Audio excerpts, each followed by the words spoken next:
Hi guys! Oh wait, no, it's too late. She's letting me do it alone. Hi guys! Thanks for joining us for another video. Welcome back to our Dirty Dancing video series. In this video, we're going to be going over the instructional details for our next section of the choreography. If you want to know how these moves line up with the timing and the tempo of the song, check out our musicality video in the same section. Otherwise, have a look at our earlier videos to get all caught up. Let's get right into it.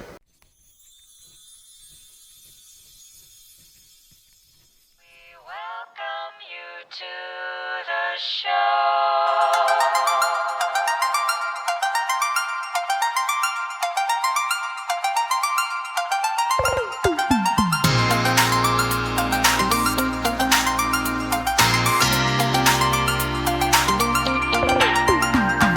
Alright, now let's start off by taking a look at the leader's footwork for this section. Alright, so our first step is going to be back on our left, but it's not going to be straight back. It's going to be kind of diagonal back, so that way we're opening up this lane for our follow. Okay, so we're going to go rock, step, and then we're going to be taking quick steps in the exact same tempo as her to kind of stay together through this section. So we're going to go left, right, left, right, left, right, left, right.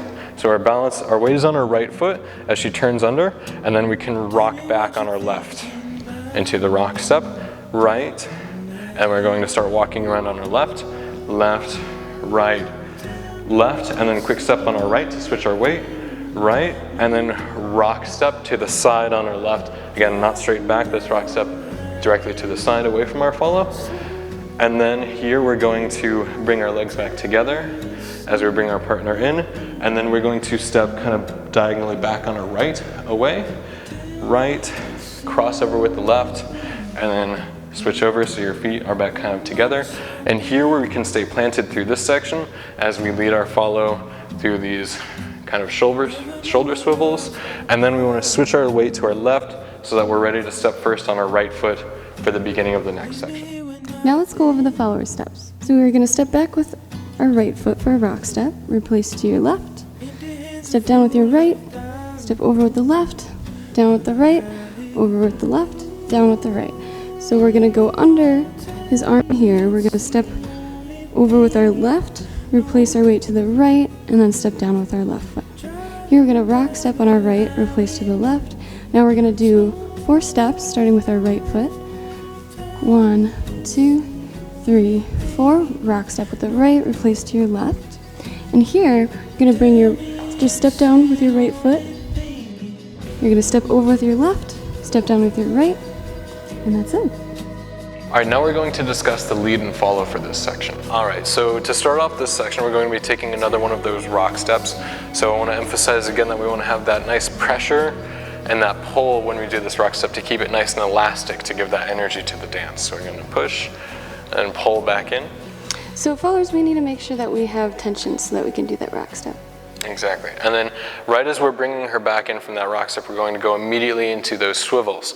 So leads, when we're leading those swivels, we're going to be helping her supply that energy and that sharpness to that motion. And to do that, we're going to be using our entire frame all together to do that. We don't want to just have our arms disjointed, pushing her from side to side. We want to be providing that nice solid frame for her to push off of so that she can execute those swivels properly. So step back and then forward, and we're ready to lead the swivels. So in order to do the swivels, we want to make sure that we have our core engaged so that we're not over swiveling.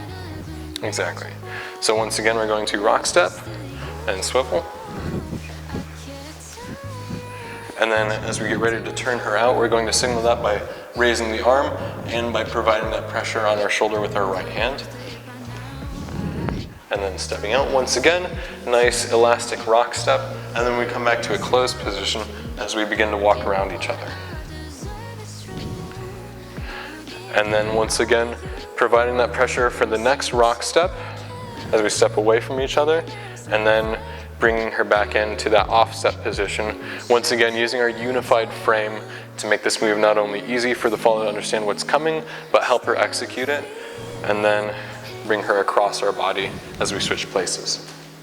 So we want to make sure that we have our core engaged for this, but also we have tension in our arms, because you're going to feel a bringing in and then tension. So in order for it to not be really loose, but to be sharp, you want to make sure you have tension so it can be nice and staccato. And then leads, as we do this, we don't want to be pressing her all the way into us. We want it to be like to keep that strong frame, so we have that distance, so as we go offset to the left and then offset to the right, that we're keeping that nice strong frame. We're not sacrificing it, bringing our arms back behind our shoulders, but we're keeping that space in between us even as we go offset from one another. Now let's go over the connection and styling for this section. So to start off with, when we're doing these rock steps, an important detail to keep track of is your spacing. If you step too far away from your follow, you're going to either ruin your posture or you're going to ruin the connection. So we want to make sure that we're paying attention to our spacing and we don't take too big of a step so that we can keep our connection and still keep doing the flow of the dance. So when we go into these swivels, we want to make sure that we're nice and upright, feeling elevated, and on the balls of our feet so that we can keep track of the timing of the song. Exactly. So as we finish up these swivels and go into the turn, here, once again, paying attention to the spacing is important. Leads, if we step away from our follow as we bring her under, so she does this turn, right? If we step away from her and then we're really far away, we have to go into a rock step. That's going to be kind of tricky. So try and make sure you're more squaring up to where she's going to be when she comes back to you, and then when you have the space to do a rock step, you don't have to compromise your frame for it.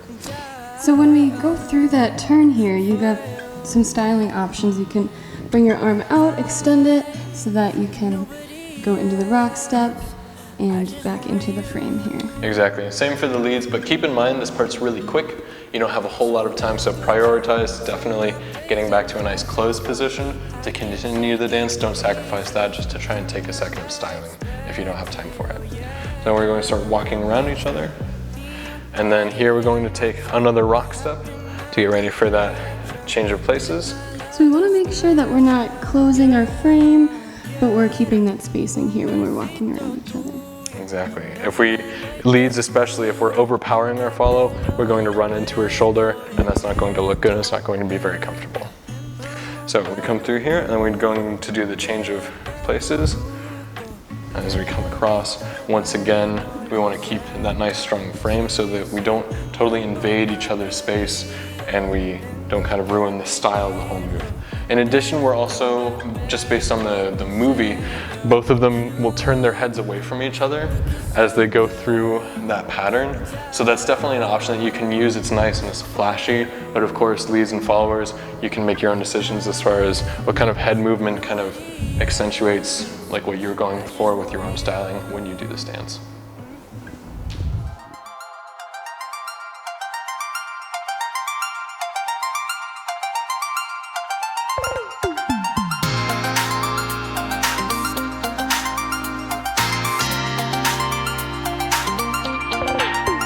Thanks for joining us for this video. We hope you enjoyed it. And don't forget to like, comment, and subscribe so you don't miss out on more content by Green Bay Ballroom. If you want to check out how all of these moves fit together with the tempo and the timing of the song, be sure to check out our musicality video on the same section. Otherwise, have a look at our earlier videos to get all caught up. Hope to see you there. Bye. Bye.